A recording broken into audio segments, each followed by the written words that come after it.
반갑습니다.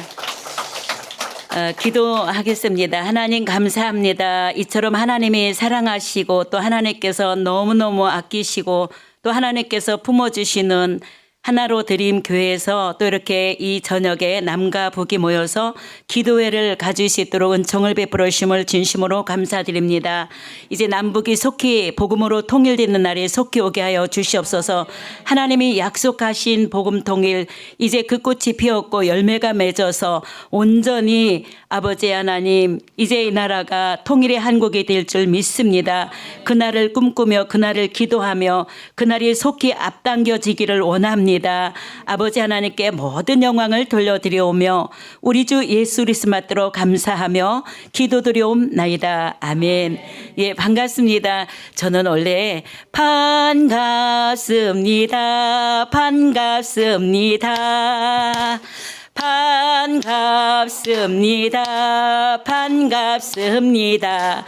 반갑습니다. 예, 정말 서울은 멀고 길이 굉장히 막히네요. 이렇게 많이 길이 막힐 줄은 정말 몰랐어요.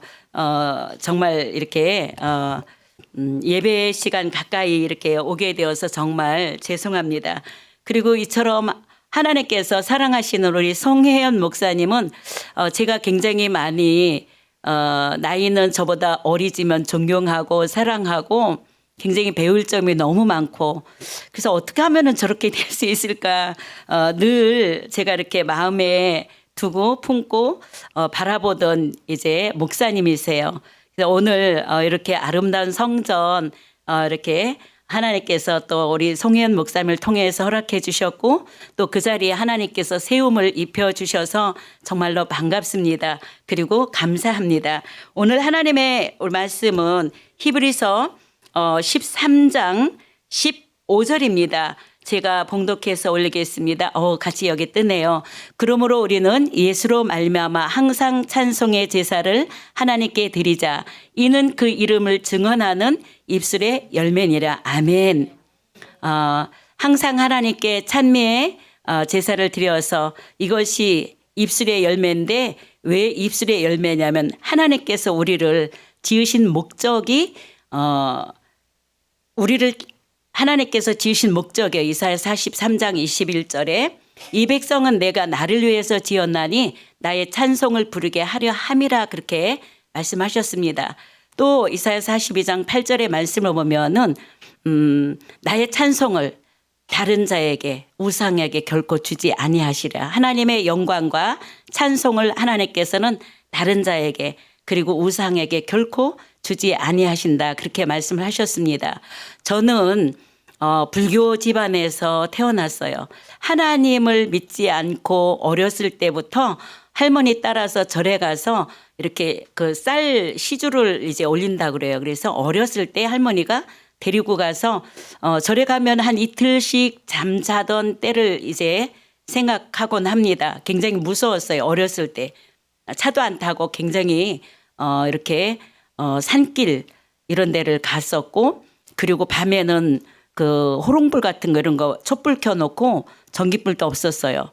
밤에는 막 그냥 이렇게 그 늑대 같은 소리 우는 소리가 났었고 또 풍경 소리가 땡그랑땡그랑 하는 게 어린 한 7, 8살 때인데 그때 너무너무 좀 굉장히 아름다운 소리로 안 들리고 쓸쓸하고 뭔가 허전하고 그런 이제 느낌이 있었고 또 소나무들이 그 한 겨울에 쌩쌩 불어올 때 이렇게 소나무 사이로 스치고 지나가는 그 바람 소리가 굉장히 이렇게 휑하니 또 외롭게 들렸고 쓸쓸하게 들렸어요. 그러니까 어린 나이에 그랬다는 거죠. 그리고 밥을 먹으면은 그 고춧가루나 마늘이 들어가지 아니한 그런 이제 싱겁고 이렇게 슴슴한 그래서 절밥을 저는 제일 굉장히 싫어해요. 이게 맛이 집에서 먹는 맛하고 달랐었습니다. 그리고 또 거기서 나는 향 이렇게 굉장히 제가 싫어했고 또 할머니는 늘 그 부처한테 절을 하더라고요. 근데 저는 할머니 절을 열심히 할 때 부처 뒤에서 막 두드려도 보고 흔들어도 보고 그런데 그 할머니는 그렇게 절을 하셨어요. 저는 아, 할머니가 믿는 이 신은 왜 이렇게 제가 때려도 또 이렇게 주먹으로 이렇게 주먹질 한번 해보기도 하고 했는데도 모르더라고요. 우리 할머니도 모르고 그 신도 저에게 아무런 벌이나 이런 걸 내리지 않았어요. 그래서 왜 저런 걸 믿어야 될까 이런 이제 궁금증을 가지고 살았었는데 제가 일곱 살 때인가 8살 때인가 증조 할아버지 이렇게 돌아가셔서 옛날에는 장례식장이 따로 없었어요. 집에서 다 결혼식도 하고 회갑잔치도 하고 그리고 집에서 다 이렇게 장례도 했는데 입간하고 염습을 할 때 제가 막 사람들이 너무 갑자기 울더라고요. 우리는 갑자기 팥죽도 생기고 먹을 것도 생기고 떡도 있고 과일도 있고 사람들도 많이 왔어요. 대고모도 오시고 뭐 할머니 친척 어머니 친척 그래서 동네 사람들이 다 오니까 뭐 잔치 벌어진 줄 알고 굉장히 좋아했는데 갑자기 막 우는 소리가 나고 통곡 소리가 나고 곡하는 소리가 나서 가보니까 우리 증조 할아버지가 이렇게 누워 있더라고요. 그런데 그냥 배로 꽁꽁 묶고 그리고 콧구멍도 막고 귓구멍도 막고 입에도 솜을 이렇게 마지막에 쌀 갖다 입에 넣고 그리고 솜 갖다 막고 막 꽁꽁 다 묶을 때 제가 저 숨 쉬지 않으면은 어떡할까 죽는데 숨 쉬지 않으면 죽는데 죽음이란 것 그때 몰랐으니까 그랬어요. 그래서 할아버지의 그 발을 이렇게 꼬집어 봤었어요.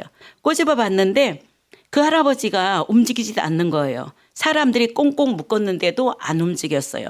그리고 소리도 치지 않고 일어나지도 않으시고 그때 야, 이 죽음이라는 게 이렇게 무서운 거구나. 꼬집어도 이렇게 또 사람들이 이렇게 묶고 해도 이렇게 죽음이라는 거는 굉장히 무서운 거구나. 그리고 이렇게 땅에 겨울이었는데요.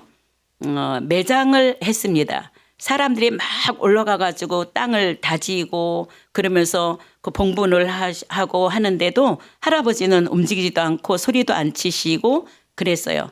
그 여전히 한 거의 오랫동안 유심히 살펴봤는데 그 할아버지는 정말 일어나지도 않았고 그냥 그대로 무덤 속에 그대로 갇혀 있었어요. 그때부터 저는 죽음에 대한 공포를 가지게 되었습니다. 거의 20살 때까지였어요. 밤만 되면은 나도 죽으면은 할아버지처럼 될 건데 그리고 만약에 내가 죽는다면은 땅 속에서 영원히 숨도 못 쉬고 이렇게 묶여 있는 상태에서 캄캄한 데서 그냥 영원히 살 그 땅 속에서 산다 생각했어요. 그냥 가만히 있는다면은 그러면은 세상이 다 캄캄해질 것이고 이러면서 갑자기 막 이렇게 가위 눌리면서 막 답답해하고 그런 현상을 제가 지금은 트라우마라 하는데 그때는 그렇게 트라우마가 병이라는 걸 몰랐었어요. 이런 거는 고민을 누구한테 얘기해도 혼나기만 해요. 그때 당시는 배가 진짜 아파서 어디가 째지거나 뭐 이런 상황 아니면은 아프다 소리를 해도 그 바쁜 농촌에서 구남매거든요. 그거 겉들도 보는 사람이 없었어요. 그러다가 20살 때에 정말 저는 신을 찾고 싶었거든요. 이게 뭔가 나를 지켜주고 나를 좀 보호해 줄 수 있는 그 신. 그러면은 할머니가 다녔던 그 부처 아니면은 우리 마을에 어느 권사님 그 애할머니라는 분인데 그분이 다녔던 교회 기독교인데 그래서 2개를 책을 사가지고 놓고 보다가 뭐 이것도 아니고 저것도 아니고 그랬었어요. 열심히 찾아봤었어요. 이게 성경을 보니까 뭐 와닿는 것도 없고 느낌도 없었고 우리보다 더 이상한 그런 것들이 많더라고요. 이해가 안 가니까. 그래서 마태복음에서부터 이렇게 또 보니까 거기서도 역시 제 마음에 확 와닿는 게 없었어요. 발견할 수가 없었어요. 그래서 이제 불교는 원래부터 싫어했고 기독교 믿는 것도 하나님을 찾는 것도 그만둬야 되겠다. 그래서 요한복음만 보고 그만두겠다 생각을 했는데 요한복음 11장 25절 26절을 보게 된 거예요. 거기 나는 부활이요 생명이 누구든지 나를 믿는 자는 죽어도 살겠고 무릇 살아서 믿는 자는 영원히 죽음을 보지 아니하리라. 이것을 내가 믿느냐? 세상에 저는요 그 자리에서 버스 타고 가면서 성경책을 그냥 이게 하나님을 좀 발견하고 나의 수호신을 찾으려고 했던 거였는데 뭐 그냥 버스 안에서 저는 그냥 일어난 거예요. 일어나가지고 딱 보니까 그때 우이동이었었는데 우이 제일교회라는 그런 교회가 보였어요. 그날 저는 교회를 찾아가서 그날부터 제가 하나님을 믿기 시작했습니다. 왜냐하면은 너무 좋았거든요. 죽는 문제가 해결됐는데 저는 죽음에 대한 공포 때문에 13년을 저는 고통 속에 살았거든요. 누구한테도 이 얘기를 할 수가 없었어요. 혼자 밤만 되면 두려워했고 밤만 되면은 공포에 떨었고 했던 것, 이 문제가 해결되는데, 그래서 저는 그때서부터 부활의 주님을 만났고 그때서부터 즐거움이 있었고 기쁨이 있었습니다. 저는 이렇게 그때서부터 하나님을 믿기 시작했는데 시간상 다 전체는 다 말씀을 드리지 못하고 88년도에 제가 예수를 믿고 나서 88년도에 방언을 받는데, 방언을 받았을 때 그때 처음으로 이제 하나님의 음성을 들었어요. 무슨 음성이냐면은 북한의 교회에 세우는 것과 중국의 선교사 파송하는 문제를 놓고 기도하래요. 하나님이. 너무 거대한 하나님의 음성이었어요. 나중에 보니까 요한계시록 14장에 요한에게 하나님께서 들려주신 음성이 있었어요. 뇌성과 같은 그 가운데서 하나님 음성, 그리고 검은 것 타는 그런 이제 가운데서 하나님 음성, 아주 거대한 물결 속에서 나오는 하나님의 음성이었는데 저에게는요, 폭포수 같이 거대한 물결 속에서 하나님 음성이 정말 똑바로 그렇게 들렸었어요. 근데 그 우연이 아니었던 것이, 우리는 초등학교 들어갈 때 제일 먼저 배운 것이 제가 기억나는 게 우리의 소원은 통일이었습니다. 그러니까 우리의 소원은 통일, 이거 도대체 통일이 뭔지도 모르고 우리의 소원은 통일, 이걸 그냥 불렀다는 거죠. 그리고 나서 이제 점차적으로 제가 조금 이제 고학년으로 올라가면서 생각을 했어요. 우리나라의 소원이 통일이라는데, 그러면 그 통일이 이루어지는데 단 한 사람의 희생이 필요하다면은 그 사람이 나였으면 좋겠다라는 생각을 이게 많이 해봤어요.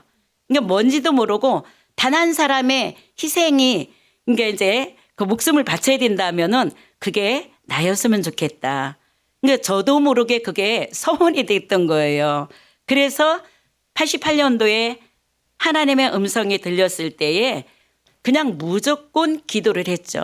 그때는 저는 평신도였고 어린 애기 둘이 있었어요. 그런데 하나님께서는 자꾸 그 문제를 놓고 기도하게 하셨어요. 외면할 수도 있어요.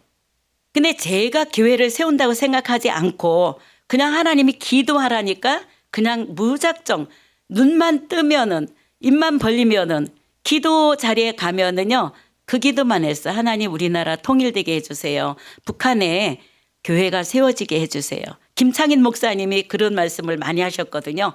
백두산에 소나무 찍어서 성전을 세우고, 금강산에, 또 어떤 목사님은 금강산에 기도원 세우고, 평양의 광장에 교회가 세워지고, 그러니까 여기저기서 막 기도하시는 분들이 그 북한에서 오신 옛날에 목사님들이었어요. 지금 보니까.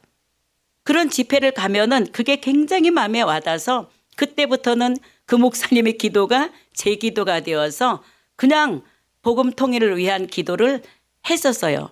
그리고 그 노래를 부른 거예요. 복음 통일에 대한 노래. 근데 통일이 뭔지도 몰라요.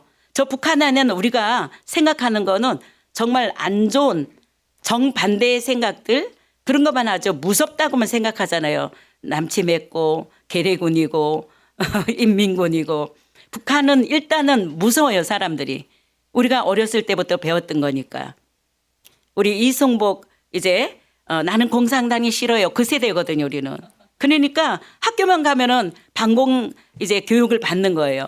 저도 직접 신고도 한번 해봤는데 전봇대에 간첩 신고는 113 해가지고 수상한 사람, 아침에 이렇게 산에서 내려오는 사람, 그리고 말이 좀 다른 사람, 그리고 수염 있는 사람, 이런 사람 무조건 신고를 해서 제가 한번 신고해가지고 중학교 1학년 때 상듯한 적이 있었어요. 그랬는데 전혀 저하고는 상관이 없는 것 같았지만은 하나님께서는 이제 한 발자국 한 발자국 오늘의 여기까지 오게 하셨더라고요. 결국은 보니까. 그래서 94년도에 이제 단기 선교 떠나시는 분들 저는 떠나게 되었어요. 중국 선교를 위해서. 근데 그 단기 선교 떠났을 때에 그때는 북한을 향해서 간 것이 아니었어요. 중국에 있는 동포들에게 복음을 전하는 분들을 따라갔었던 것밖에 아니었는데 그때 제가 무슨 마음을 들었느냐면요. 95년도에 북한의 소식을 들었습니다. 조선족을 통해서 북한을 소식을 들었어요. 그리고 97년 때부터는 어떤 소식을 들었느냐 하면은 직접 탈북하신 분들이 두만강에서 훈춘에서 만난 거예요. 그때 너무 놀라웠습니다. 그리고 그때는 이렇게 제 마음이 지금처럼 뜨거워지진 않았어요. 왜냐하면은 북한에 대해서 너무 몰랐기 때문에요. 그냥 저분들은 배고파서 왔대. 그리고 자유가 없으니까. 그리고 그때는 왔다 갔다도 했거든요. 이렇게 조선족들이 그 죄중 동포들이 중국에서 북한으로 옷 같은 거 이런 거 가지고 가고 쌀도 갖다 주고 이런 왕래가 96년도 95년도 있었거든요. 그래서 그다지 그렇게 뭐 이렇게 가슴 아픈 일들이 많을 거라고는 생각을 못 했는데 어느 날 그 훈춘 쪽에 두만강 쪽에 갔는데 그때 소식을 들었어요. 정말 어린 아이가 이렇게 배가 고팠다가 밥을 먹었는데 그 너무 배가 불러가지고 그냥 이제 사망했대요. 이게 며칠씩 못 먹다가 한꺼번에 막 밥을 먹어서. 그리고 그냥 막 끌려간 사람들, 이 북송되고 하는 사람들의 그 얘기를 들으면서 그때서부터 제가 중국을 향한 그 선교에 대한 그 뜨거운 마음들이 다 북한으로 다 간 거예요. 그때 당시에. 왜냐하면은 중국의 세상의 어느 나라든지 그래도 자기 나라가 있고 그리고 설 자리가 있는데 한번 탈북을 해서 다시 들어갈 수가 없는 분들이 우리 통일민들이더라고요. 지금의 이제 탈북민들이었잖아요. 그때 너무 가슴 아팠어요. 예수님께서 지금 예수님의 시선은 과연 누구를 향했을까? 그렇게 생각이 났어요. 예수님의 주변에는 항상 가난한 사람들, 배고픈 사람들, 병든 자들, 약자들, 외로운 사람들, 소외되는 사람들, 다 상처 입은 사람들, 다 이런 사람들만 예수님 주변에 많이 있었거든요. 근데 그 당시에 탈북을 해서 넘어오시는 분들이 다 그랬어요. 그런 마음으로 제 마음이 완전히 어떻게 형언할 수 없을 만큼 아파오고 아려오고 그때서부터 이렇게 북한에 대해서 기도를 더 뜨겁게 하게 되었고 또 성경책도 쌀도 좀 이렇게 많이 보내기 조선 재정동포들 통해서 보내기도 했었어요. 그러다가 2002년도에 IMF 오고 남편이 막 이렇게 벌어다 주는 거 가지고 집에 100만 원 이상 저축 안 하고 진짜 엄청나게 북한 선교하고 중국에 퍼갖다 줬거든요. 그래서 그때 당시 저는 이제 이혼을 당했어요. 정말 하나님 앞에 그랬어요. 하나님을 했는데 왜 이런 일이 일어나냐고. 그러면은 지금 제가 하나님을 전해야 되는데 하나님에 대해서 전해야 되는데 이런 하나님을 누가 과연 믿겠느냐고요. 이걸 어떻게 전해야 되냐고. 그럴 때에 이제 그 돈도 끊겼죠. 남편이 지원하는 거 모든 거 다 끊겼어요. 이제 중국을 들어가서의 탈북자 사역을 했던 이거는 이제 할 수 없는 거예요. 하나님이 여기까지인가 보다 그렇게 생각을 하고 저는 마음 편하게 사실은 생각하고 있었어요.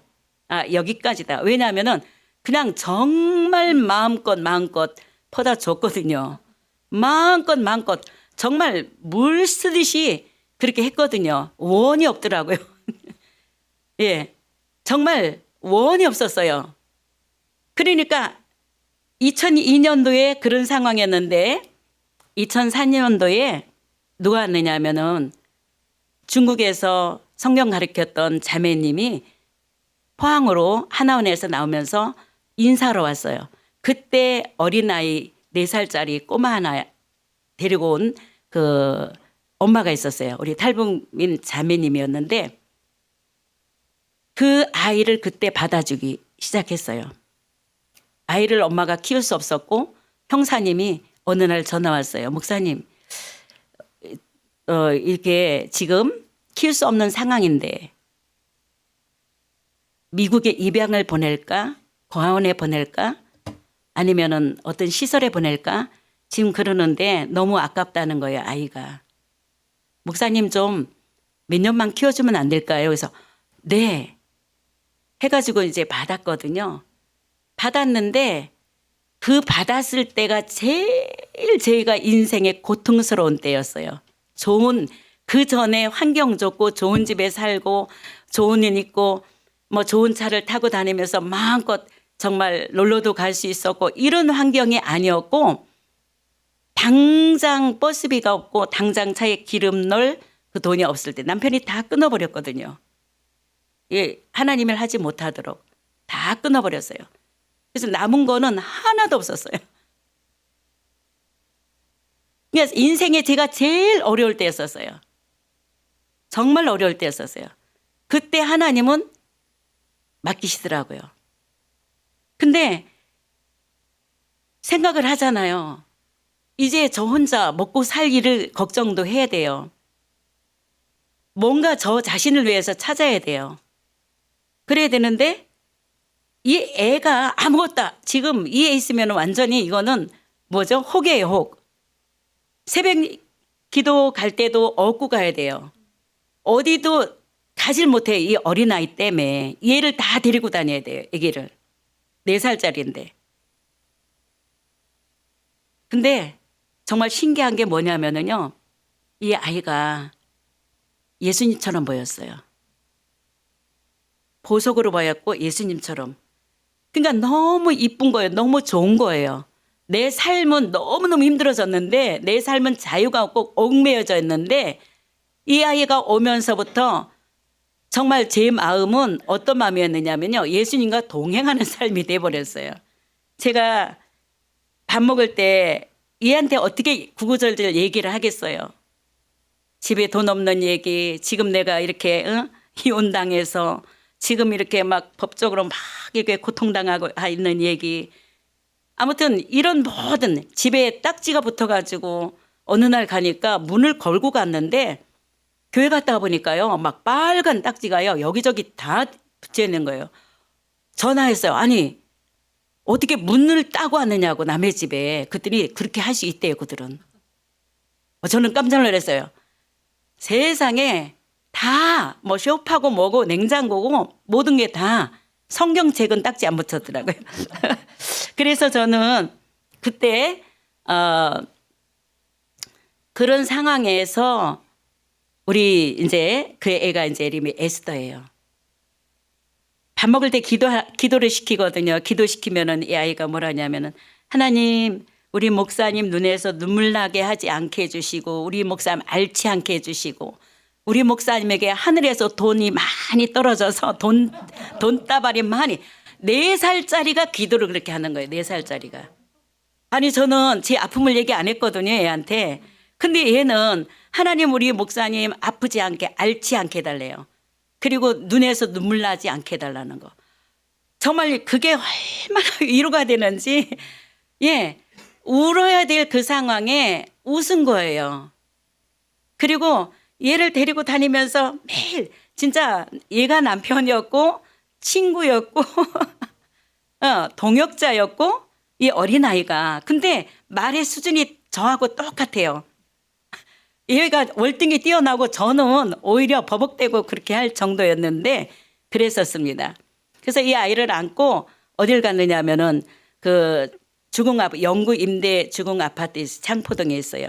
그래서 이 아이를 안고 거길 갔는데 10년 동안 암 환자가 있었는데 그 할머니를 제가 돌봐줬거든요.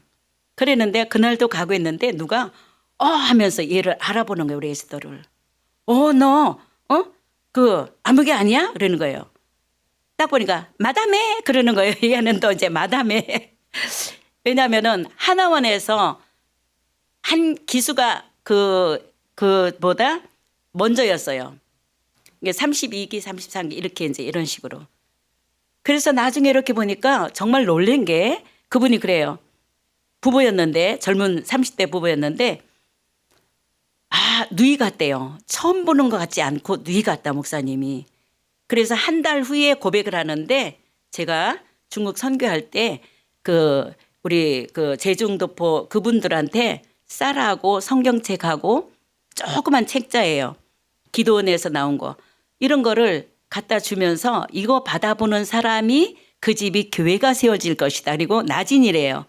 나진 선봉이 진짜 있는지도 모르고 굉장히 기도했거든요. 샛별의 찬양교회 그리고 나진 선봉교회 뭐 이런 식으로 모르고 했는데 이분이 그걸 받아보고 7년 후에 포항에서 만난 거예요. 너무 신기하잖아요. 하나님은.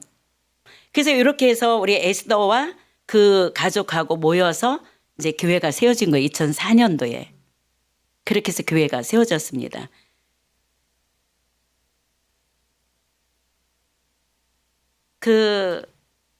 정말 환경은 말도 못할 환경이었어요.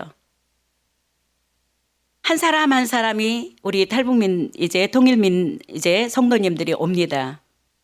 한 사람 오면은 남한 사람을 내보냈어요. 왜냐하면은 오늘 우리 주빌리 발족 예배를 드렸는데 얼마 전에 우리 한 성도님이 그래요. 목사님, 나 궁금한데요. 그래서 왜요? 그러니까 그러면은 발족 예배였는데 이게 발족해서 누구 발을 씻어주는 이게 시계예요? 예배예요? 그러는 거예요. 세족식을 했었거든요. 옛날에 하기 전에 코로나 이전에 세족식을 했는데 그러니까 발족 예배니까 발을 씻어주는 예배다 이렇게 생각을 했는가 봐요. 그런 것처럼 문화가 다르고 식문화도 다를 뿐 아니라 모든 게 달라요. 모든 게 다르니까 정말 어떤 때는 정말 울고 싶고 어떤 때는 너무 그러니까 갑자기 울고 싶다가 갑자기 막 배꼽을 잡고 웃는 거예요. 우리는 그렇게 살았어요. 왜냐면은 예배 시간 되면은 사람들이 좀 일찍 나와서 예배 드리고 이렇게 해야 되잖아요. 처음에 이분들을 하나님을 안 믿던 분들이 다 오니까 짝태 얘기를 안 나, 순대 얘기를 안 나, 뭐 이거 무슨 인조곡 어디가 싸고 야야 그냥 여기는요 다 엄마 야가 이건 나이가 많은 사람 그러니까 지금 76세 된 분을 이 어린아이가 뭐라냐면요 하도 야 뭐야 이렇게 하다 보니까 우리는 남한에서는 성도님 하잖아요. 이 조그만 아이들이 주일학교 애들이 5살 6살짜리가 뭐라냐 목사님 나 안녕히 아이고 참 그 말하면 안 되는데 목사님 나 때문에 교회 안 나오겠대요. 그래서 왜 하니까 저기가 너무 자기를 싫어한대요. 미워한대요. 그분이 나이가 70된 분을 보고 애는 왜 그러냐면은 다 그렇게 부르니까 우리는 존중을 하잖아요. 성도님, 집사님, 권사님 하는데 이름을 다 부르니까 어린애가 어른 이름을 부르고 다니더라고요. 그런 현상들. 그리고 예배 시간 됐는데 모자를 그냥 다 시커먼 모자 다 써요. 다 쓰고 있어요. 모자를 안 벗어요. 그리고 나서 다 예배 예배 마치기도 전에 뭐 하냐면요. 이거 하러 가. 이거. 그 중간중간 들랑 그리고 커피 마시러 갔다가 오질 않나, 화장실을 갔다 오지 않나, 아니면 전화를 여기서 다 나가서 전화하면 되잖아요. 다 들려요. 그럼 저는 아무개 성도님 좀 조용히 하시면 안 되겠어요? 하면 네 그래요. 그러니까 한국 분들이 견딜 수 없잖아요. 처음에는 진짜 통일을 위해서 우리가 주찬영교회 다녀야 된다고 이러면서 오셨던 권사님들 또 기도하러 많이 왔었어요. 처음에는 한국 분들이. 근데 한 사람 한 사람 그냥 떠나가요. 근데 떠나가기 전에 제가 내보냈어요. 나중에는. 왜냐하면은 80만 원 헌금하시는 분이었거든요. 11조를 그분이. 왜냐하면 그분이 계속 그래요. 목사님 언제까지 이 사람들을 그냥 보고만 있을 거냐. 건축 헌금에 대해서 주일 헌금에 대해서 11조에 대해서 이런 것도 빨리 가르치라는 거예요. 그리고 교회는 가지고 오는 거지 왜 그렇게 뭘 가져가느냐고. 세상에 올 때마다 가방을 이만큼 가지고 왔거든요. 그냥 가방 큰 걸 다 가지고 와 주일날. 그러면은 저는 또 다 그걸 싸주거든요. 밥이고 김치고 뭐고 다 싸주거든요. 다 싸주는데 세상에 이르는 거예요. 목사님 아무개는요 예배 안 드리고 주방에 먼저 들어가는데요. 벌써 더 쌌어요. 꼭 일러주는 사람 있어요. 같이 행동하고 한 사람은 꼭 배신자가 있다니까요. 예, 이렇게 하는데 제가 그때 당시 교회 환경이 굉장히 안 좋은 환경이었어요. 너무 환경이 안 좋고 정말 여기는 궁전이잖아요. 궁전 같은데 지금은 아닌데 그때 당시가 교회에서 비가 겨울이면 이쪽에서 새고 저쪽에서 새고 여름에는 또 비 새고 아무튼 수도가 그냥 터지고 동파되고 쥐들은 그냥 우리 성도님들이 설거지를 다 해놓으면은 1시간도 안 돼서 예배드리고 가서 보면은요 또 똥을 싸놨어요. 쥐들이. 이 강대상 뒤로 왔다 갔다 그러면은 또 저 쥐 잡아라 예배 시간에 이건 예배가 안 되는 거예요. 쥐 잡아라 뭐하라 그러면서 북한에서도 못 보던 북한에서 본 거 세상에 남한에서도 이렇게 쥐 볼 줄은 몰랐다는 거예요. 우리 교회가 3대 항상 말하는 것들이 있었는데 세상에 가난해도 이렇게 가난한 교회 처음 봤고 그리고 쥐가 나와도 이렇게 쥐가 나오는 교회 처음 봤고 그런데 이런 곳에 하나님의 사랑은 있다는 거죠. 이런 얘기를 하더라고요. 저는 한 사람 한 사람 올 때마다요 정말 죄인이 돼가지고 이 환경 보고 진짜 그만 이제 교회 안 다닌다 하면 어떡하지? 그러면서 굉장히 신경이 쓰여요. 그 한 사람 전도 제가 거의 다 전도했거든요. 전도 안 해요 이분들. 왜 하는 줄 아세요? 목사님 저거는요 거짓말해서 안 된다고. 북한에서 하던 짓을 남한에서도 하느냐고. 북한에서는 먹을 것이 없어서 그랬지. 여기 와서 무슨 음식을 탐내고 그러냐고. 이러면서요 저거는 안 된대요. 저기는 목사님 교회 오면 안 돼요.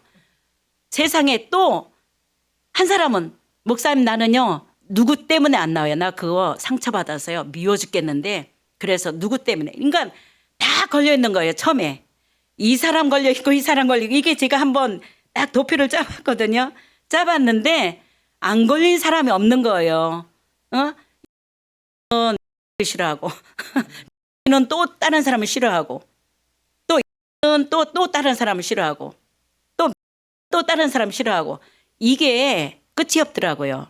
그래서 제가 작전을 짠 게 뭐냐면은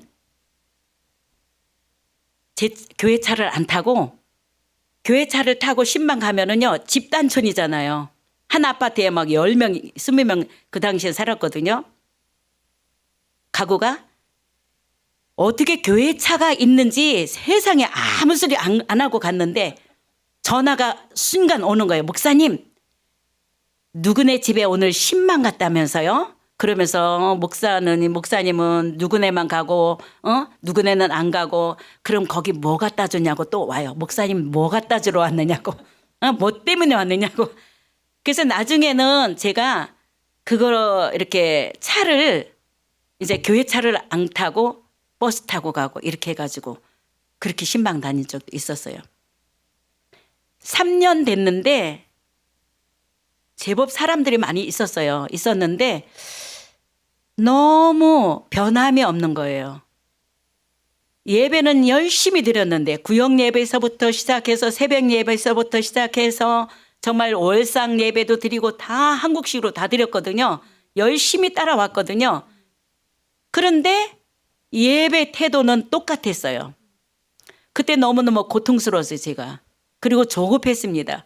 한국교회 같으면은 3년만 되면은 이제 직분자가, 집사도 세워지고 막 변화가 일어나고 전도도 하는데 이거는 매일 전도하면 안 된다고, 저 사람은 안 된다, 이 사람 안 된다, 이렇게 하니까 너무너무 제 마음에 조급함과 답답함이 있어서 하나님께 기도했습니다. 하나님, 어떻게 하면 좋냐고. 근데 아무리 생각해도 저는 하나님이 저에게 주신 사명인데, 이거는 분명히 제가 원하는 것보다 하나님이 자꾸 기도하라 했고 그 마음을 자꾸 줬잖아요. 근데 그래도 혹시 하나님께서 원하시는 일이 아니고 하나님의 뜻이 아니고 제 일이었다면은, 하나님의 일이 아니고 제 일이었다면은, 이게 제 일이라면은 하나님 지금이라도 깨닫게 해달라고 그 기도를 했어요. 네, 하나님이 어떤 이렇게 마음을 주시냐면요, 주찬양교회는 북한이다. 북한 사람이 90%가 북한인 사람들이니까 여기가 북한이다. 하나님이 여기는 주찬양교회는 북한이라는 거예요. 그때 저는 제가 중국 갔을 때 선교하러 가면요, 거기 가면요 메리아스 바람을 입고 막 그냥 예배드리더라고요. 시아버지 앞에서도 다리 쫙 뻗고 그러고 있더라고요. 근데 그거 믿지 않았거든요. 그리고 그거 하지 말라고 안 했거든요. 왜? 그 사람들이 복음을 받아들이기 위해서는 우리가 모든 걸 다 이해하고 품어줬거든요. 근데 여기서 제가 한 짓은 뭐냐면은 가리키는 것만 했어요. 성경 가지고 계속 세상에 2시간씩 설교도 했어요. 그러니까 예배 시간에 목사님 좀 그만 좀 말해요. 30분만 설교하면은 다 다니겠다고. 진짜 30분 설교했거든요. 다니긴 뭘 다녀요. 안 다녀요. 그래서 다시 제가 1시간으로 돌아간 적도 있었는데 그때 하나님이 주신 마음이 그거였어요. 그래, 내가 변하면 되는데 99명을 어떻게 변화시키려고 하세요. 내가 변하면 되는데. 그래서 그때서부터 가리키는 거를 안 하고 뭐 했느냐면요, 들었어요. 그때서부터. 근데 그러고 나니까 너무 불쌍한 것만 보이는 거예요. 세상에 가족도 없고 명절 때 뭐 이거는 말할 수 없을 만큼 얼마나, 제가 우리 극동방송 이렇게 자주 이렇게 방송하고 했는데 세 자매가 그랬어요. 이제 그 PD가 물었습니다. 통일이 되어서 그러니까 엄마를 제일 먼저 만났을 때 어머니한테 무슨 말을 하겠느냐 하니까 저는 엄마 사랑해요, 그 말 좀 하고 싶대요. 제일 하고 싶은 말이 그 말이래요. 북한에서는 사랑해요, 감사해요, 미안해요 이런 말을 안 해봤대요. 그래서 정말 엄마 사랑해요 이 말을 하고 싶다는 거예요. 그러니까 이 사랑이란 단어, 감사라는 단어, 미안이란 단어, 그리고 사람들이 그런 단어를 안 사용을 살았으니까 얼마나 가슴 아팠는지 제가 너무 가슴 아팠어요. 그리고 새로운 성도를 제가 전도를 해오잖아요. 전도하면은 그냥 자기들끼리만 밥 먹는 거예요. 야 여기 와라 하면서. 그럼 같은 우리 통일민인데 멀쓱멀쓱 하다가 목사님 나 있잖아요, 그냥 좀 무시당하는 것 같아서 교회 안 갈래요 그러는 거예요. 그러니까 제가 설교하다 그 자리에 앉아 있을 수가 없잖아요. 그러니까 이런 부분들이 너무, 그러니까 새로운 사람 하나 오면은 교회까지는 전도했는데 여기서 융합을 못하니까 이런 부분들이 서로가 서로를, 그러니까 남과 북도 하나가 안 되고 북도 하나 안 되더라고요. 안 됐어요. 그래서 제가 처음에는 가리키는 것만 했는데 그때서부터는 안 가르쳤어요. 그래서 그 가리키라고 하는 권사님을 내보냈어요. 권사님 권사님은 어딜 가든지 한국에 가도 환영받고 대접받습니다. 갈 데가 많잖아요. 근데 우리 통일민들은 갈 데 없어요. 갈 데 없다 그랬어요. 그러면서 아무튼 한 사람이 들어오면 한 사람을 내보냈어요. 그래서 그때서부터 여전대 남전대 다 누구 시켰냐면요, 우리 통일민들만 시킨 거예요. 그리고 남한 사람들 오면은요, 좀 와서 봉사도 하고 싶고 막 정말 꿈을 가지고 와요. 근데 제가 얘기를 하거든요. 아무것도 하지 말라, 우리 교회에서. 아무것도 하지 마세요. 우리 교회 다니시려면은 아무것도 하지 마시고 그냥 보고만 있으라. 그리고 이분들 하는 대로 따라 하세요. 왜냐면은 그래서 견딘 사람이 있고 견디지 못한 사람이 있어요. 견딘 가정은 몇 가정 안 돼요. 우리 다 견디지 못해요. 그렇게 해서 지금 이제 교회가 이렇게 이제 자라나고 세워지고 이렇게 하고 있는데, 저는 제가 배신도 굉장히 많이 당했거든요. 어느 날은 저만 왕따 시키더라고요. 아니 막 자기들끼리 이래서 제가 그랬어요. 아니 내가 남한 사람이라고 나를 차별하고 나를 왕따 시키냐고. 왜 남한 사람, 나 혼자 남한 사람이라고 왜 나를 왕따 시키냐고. 왜 차별하느냐고. 제가 그랬어요. 그러니까 뻥 하고 웃더라고요. 목사님 거꾸로 된 거 아니에요? 이러면서. 그래가 정말 싸우기도 많이 싸웠어요. 근데 싸웠는데 진짜 싸움이 아니라 그냥 다 받아준 거예요. 왜 그러냐면은 제가 한번 정말 이렇게 배신당했다 싶은 그런 때가 한 번 있었는데, 캐나다로 많이 갈 때예요, 사람들. 어제까지도 그 집사님이 교회에 오셔서 수저를 이렇게 숟가락 삶고 청소하고 그러면서 커피 한 잔 마시면서, 목사님 내일은 이렇게 반찬 뭐 했으면 좋겠다고, 뭐 한 가지 해오겠다고. 그리고 약속해서 제가 태워다 줬거든요, 집에 10시에. 그런데 전화를 안 받아요, 주일날부터. 나중에 보니까 캐나다 갔대요. 저는 그때의 그 상처, 그때의 그 아픔, 야 어떻게 그럴 수 있는가. 세상에 간다고 말하면 내가 안 말리잖아요. 그래도 인사는 하고 가야 되지. 그럼 내가 성경책이라도 좀 주고 뭐라도 좀 줬을 텐데. 떠나갈 때 저는요 너무, 그날 설교하면서 예배는 드렸는데 겉으로는 웃었는데 옆에서 사람들 또 그러잖아요. 아무개 떠나갔다 하더라, 뭐 캐나다 갔다, 수근수근해요. 저한테는 얘기 안 하고. 제가 눈치를 알았거든요. 그때 너무 상처받았었어요. 근데 어떤 마음을 주시냐면, 하나님께서 북한에서 여기 올 때 젖 먹는 아이를 떼놓고 그 엄마, 부모, 형제, 자식들을 떼어놓고도 맘 놓고 얘기 안 하고 오셨잖아요. 몰래 와야 되잖아요. 그러니까 그때 그 마음이 얼마나 아팠을 것인가에 대한 거. 그 부모님이 얼마만큼 그 딸에 대한 그리움, 그리고 그 부모를 놓고 헤어져야 되는 그 딸의 그 마음, 이게 굉장히 마음에 와닿았었어요.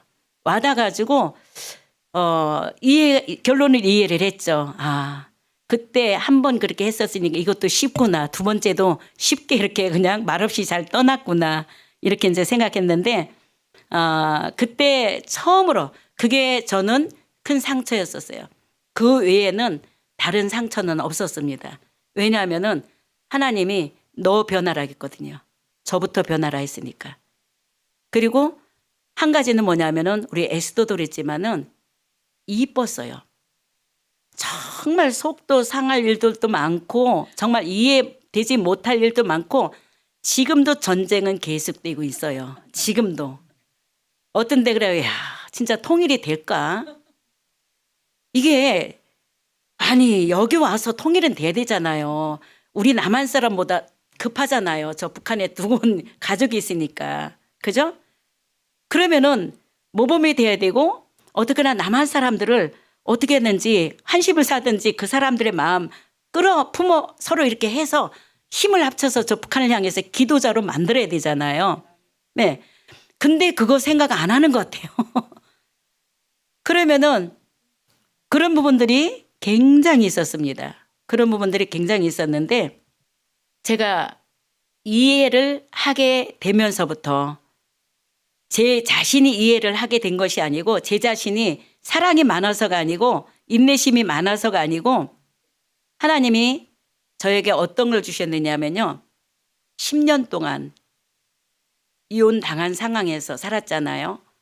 그러면은 가장이면서 교회도 혼자예요. 그러니까 그 당시는 여성 목회자가 별로 없었을 때 탈북민 교회라는 거는 정말 생소해서 어딜 가나 탈북민 교회다 이런 거 통일민 교회라는 거 이런 거 내세운다 한들 누가 겉들떠 보지도 않을 그런 시대였어요. 그리고 아무도 없는 거예요. 누구 하나 교회에 대한 의논할 사람도 없고 한국 교회 다니는 권사님이나 이분들도 이제는 다 떠나가더라고요. 하나둘 다 제 곁에서 떠나가고 우리 오롯이 누구만 남냐면요. 우리 이제 중국 동포들과 우리 이제 통일민들 요 분들만 남아 있는 거예요. 우리 교회에. 그러니까 무슨 행사를 해도 의논할 데가 없어요. 왜냐하면 믿음이 없잖아요. 아직 행사를 안 해봤잖아요. 매년 부활주일 광고하면은요. 부활주일 날이 무슨 날이죠? 그러는 거예요. 추수감사절 맨날 얘기해도 다음에 또 물어봐요. 또 성탄절 날도 얘기해도 이제는 부활주일은 계란, 성탄절은 뭐 예수님 탄생한 날 이렇게 하더니 정말 어떤 사람이 씨를 뿌리고 그리고 나서 집에 가서 자고 깨고 하는 동안에 어느새 보니까 싹이 나고 충실한 이삭이 되고 낯을 되어서 이제 곡식을 거둘 때가 되었다. 그런 말씀이 있어요. 마가복음에 보면은. 그래도 믿음들이 없는 것 같은데도 믿음이 잘 안 하더라고요. 근데 하나님이 제게 어떤 마음을 어떻게 하셨느냐면 하나님이 저는 이렇게 이혼한 사람들을 보면은요. 처음에 짐승같이 생각했거든요. 굉장히 그 당시엔 그랬었어요. 우리 어렸을 적에. 근데 제가 대학 보고 나니까 명절 때 어디 갈 데도 없고 너무너무 우리 이제 통일민 우리 성도님들의 그 환경이 다 그랬어요. 다 홀로 있는 분들 가정을 실패해가지고 그래야만이 여기까지 오기까지는. 그러면요. 지렁이처럼 하나님이 너 지렁이처럼 10년 동안 밟히라 했는데 완전히 맨 구덩이에 빠뜨려서 하나님이 지렁이처럼 밟히기만 했어요. 10년을. 그러니까 그 위에 있을 때는 몰랐어요. 내가 가리킬 때는 몰랐어요. 이분들의 아픔과 이분들의 사정을, 이분들의 마음을. 근데 맨 밑바닥에 가서 밟히고 아픔을 당하고 가난해 보고 해보니까 배고픈 거에 대한 배고픔에 대한 것들과 또 가정의 해체되어서 그 아픔과 소외됨과 병들어오고 사람들한테 눈총 받는 것들 차별화 이런 것들을요 온전히 제 자신이 다 받았었어요. 받고 나니까 그러니까 귀한 거예요. 그 아픔이 이 사람은 이 사람대로 아픔이 느껴지고 결론은 아픈 거예요. 그냥 처음에는 보석이었는데 나중에는 아픔인 거예요. 제 아픔이 다 저의 반쪽들이더라고요. 제 아픔이고 제 몸이고 제 마음이고 저 한 사람이 또 여기 서 있고 또 한 사람이 저기 서 있고 요게 이렇게 되더라고요. 그러니까 그때서부터는 뭐가 되냐면요. 하나가 되는 거예요. 그냥 편해요. 그냥 가식도 없고 목사라고 뭐 어떤 권위 이런 것도 없고 그냥 오히려 맨 밑에서 섬기는 게 더 편하고 그 말도 무식하게 제가 하거든요. 요즘에는 그래요. 목사님 정말 목사님은 북한 사람보다 더하다고 따지는 거, 성질 급한 거, 목소리 큰 거. 왜냐면요, 얼마나 목소리들이 큰지. 그러면은 저는 그거를 이기려고, 이기려고 더 목소리 크다 보니까, 그러다 보니까 제 목소리가 이렇게 커진 거예요. 그래서 저를 당하지 못해요. 목소리 큰 거는 지금. 악착같이 따지고 들어요. 근데 결론은 뭐냐면은 제가 싫지 않대요. 안 싫다 그래요. 뭐라 하냐면은 목사님은 다 이해한다요. 그러면서 우리 목사님은 우리의 마음을 다 알고, 그러니까 목사님이 무슨 말 해도 처음에는 섭섭해도 목사님이 하는 말 뜻을 지금은 제가 하는 말을 이해합니다. 이해하거든요. 근데 어떤 때는 정말 꽉 진짜 후벼지기도 해요. 근데 후벼지고 나서 상처받고 교회를 떠나야 돼요. 정상적으로 말하면은 안 떠나요. 계속 옵니다. 계속 와요. 그래서 이제 이런 부분들이 오늘 이렇게 교회 생활하면서 하나님께서 우리 남한 사람들이 또 이제 우리 한국 교회가 해야 될 일 중에 하나는 뭐냐면은 품어야 돼요. 저는 통일을 꿈꿨고 통일을 노래했었어요. 56년 전부터 우리의 소원은 통일 노래하다가 정말 통일이 뭔지도 모르고 그 희생자 한 사람이 필요하다면 그 사람이 내가 되었으면 좋겠다 했는데 88년도에 음성을 듣고 그다음에 94년도에 중국에 가서 이제 우리 탈북자들 만났고 그다음에 2002년도에 정말 하나님께서 우리에게 그 보석 같은 사람들을 보내주셨고 2004년도에 교회가 세워졌어요. 그리고 나서 계속 그 삶을 살아가고 있습니다. 살아가고 있어요. 있는데 한국 교회가 해야 될 일들, 우리 남한 사람이 해야 될 일들은 뭐냐면은 우리가 북한을 모르잖아요. 저는 너무너무 감사한 게 정말 송혜연 목사님 같은 경우에도요. 뭐 청진에 대해서 어디에 대해서 정말 많이 말씀하시잖아요. 통일민 34,000명의 통일민들이 아니었다면은 우리는 북한이 어떻게 돌아가고 있는지 몰라요. 거기에 대해서 통일은 꿈꿀 수도 없는 거예요. 알아도 어느 날 저는 요즘에 대화를 나누다 보면은 불뚝불뚝 북한에 있었던 얘기들을 하고 그 아픔을 또 얘기해요. 이제 다 끝난 줄 알았는데 아니에요. 아직도 끝나지 않은 그런 이야기들이 이분들 안에 아직도 엄청나게 많습니다. 그러면은 지금 한 사람 한 사람 붙잡고 대화를 나누고 그저 남북 대화를 해야 됩니다. 품고 내 형제고 나의 반쪽이고 내 지체란 말이죠. 남이 아니라는 거죠. 그래서 하나님이 보내주셨어요. 선물로. 우리가 중국 갈 때 너무 돈 많이 들여가지고 갔거든요. 그리고 몇 번 잡힐 뻔했어요. 위험도 있었어요. 그런데 그런 희생과 그런 대가 전혀 지불하지 않고 하나님이 그냥 여기까지 보내줬잖아요. 우리 앞에까지 34,000명을. 그러면은 우리는 정말 얼싸안고 정말 보석같이 여기면서 섬겨야 돼요. 우리 눈에 보이는 것들이 못마땅하는 부분들이 많아요, 사실은. 문화도 틀리고. 근데 전혀 다른 세계에 살았잖아요. 당연해요. 틀린 거 당연하고 그리고 어색한 거 당연하고 우리가 불편한 거 당연해요. 우리가 또 저 북한에 가면 또 그럴 거고 또 다른 나라 가면 또 그럴 거거든요.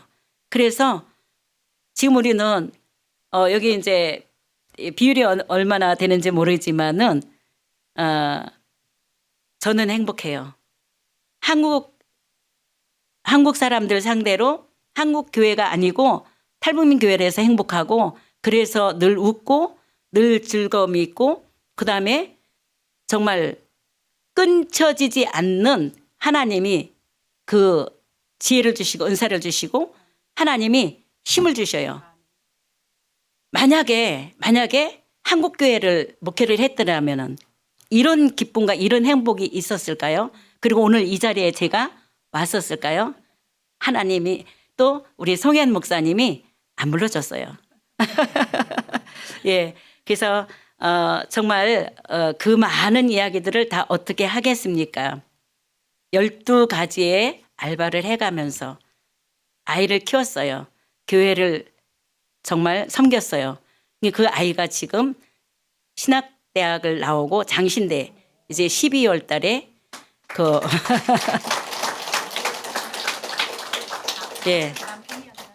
예, 남편 10년 만에 하나님 왜 정말 이렇게 만약에 이렇게 어려움 있고 가정 깨져야 되고 하나님이라 해서 이런 거가 대가라면은 하나님이 이게 선물로 주신다면은 그 하나님을 어떻게 사람들한테 전하겠습니까 했는데 그 남편 하나님께서 10년 동안 네가 지렁이처럼 발표를 하더니 10년 딱 됐는데 찾아왔어요. 그래서 지금 다시 재결합되고 근데 놀라운 거 우리 성도들이요. 저 혼자 산다고 단 한 번도 안 물어봤어요. 목사님 왜 혼자 살아요? 남편은요? 저는 그게 너무 좋았어요. 한국 교회 같다면 안 그랬어요. 저 이혼한 사람 뭐 한 사람 얼마나 말이 많겠어요. 근데 너무 편했어요. 왜? 다 그런 사람이니까 우리 교회는. 다 그런 사람이었거든요. 정말 너무너무 은혜가 됐어요. 제가 편했고 했는데 그랬는데 이분들이 그러더라고요. 목사님 너무너무 이제 우리 사모님 들어온 게 너무너무 감사하다고. 그분들이 더 신나고 그분들이 더 감사하고 너무 저 혼자 있는 게 안 좋았대요. 가슴이 아팠다 얘기를 하더라고요. 그분들이. 그러니까 그분들이 얼마만큼 사랑으로 저를 감싸줬는지 저는 그것을 그 말을 통해서 행동을 통해서 느꼈습니다. 오늘 저는 이제 하나님께 감사하며 오늘 찬미의 제사를 항상 드리자. 다윗은 하루에 7번씩 하나님을 찬양했다는데 이분들이 찬양을 그렇게 잘하세요. 어떻게 하면은 이분들 얼굴에 웃음꽃이 피게 할까?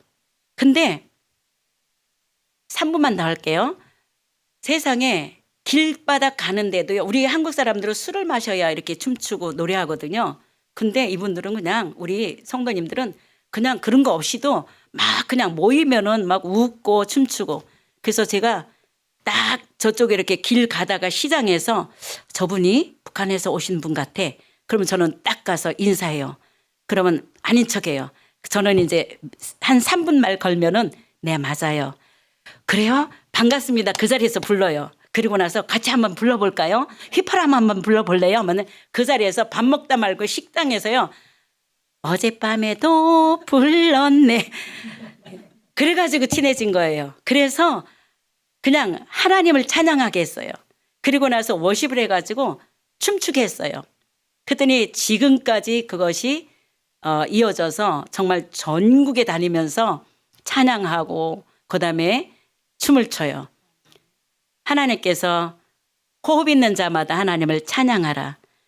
그래서 오늘 하나님께서 우리에게 주신 말씀 찬미의 제사를 항상 드리자. 이것은 예수 그리스도를 증거하는 입술의 열매니라. 그래서 우리 저와 여러분들의 입술에서 예수님을 증거하는 찬송과 찬미와 찬양이 넘쳐나며 늘 우리 남북이 어우러지고 모이면은 춤추면서 하나님을 찬양하는 그래서 통일의 날을 앞당길 수 있도록 오늘 시간도 뜨겁게 기도하시는 저와 여러분 되시기를 예수님의 이름으로 축원드립니다. 예, 감사합니다. 기도합니다. 하나님 감사합니다. 오늘 이처럼 하나님께서 또 우리에게 귀한 은혜 베풀어 주셔서 감사합니다. 하나님 정말 고향을 떠나고 부모를 떠나고 자식을 떼어놓으면서 낯설고 아버지 하나님 어설픈 이 땅에 아버지 자리를 잡고 또 둥지를 틀고 살아가는데 얼마나 힘들겠습니까? 우리 남한의 모든 아버지 성도들 이제 그분들을 더 품고 기도하며 손잡고 이제 내 아버지 이제 자녀와 같이 내 형제와 같이 내 부모 같이 사랑할 수 있도록 은혜를 더하여 주시옵소서. 사람과 사람이 먼저 아버지 통일되게 하여 주시옵시고 이제 교회가 연합하여서 통일의 그 날들을 앞당겨 갈 수 있도록 하나님 역사하여 주시옵소서. 하나님께 모든 영광을 돌려드려오며 우리 주 예수 그리스도 맞도록 감사하며 기도드리옵나이다. 아멘.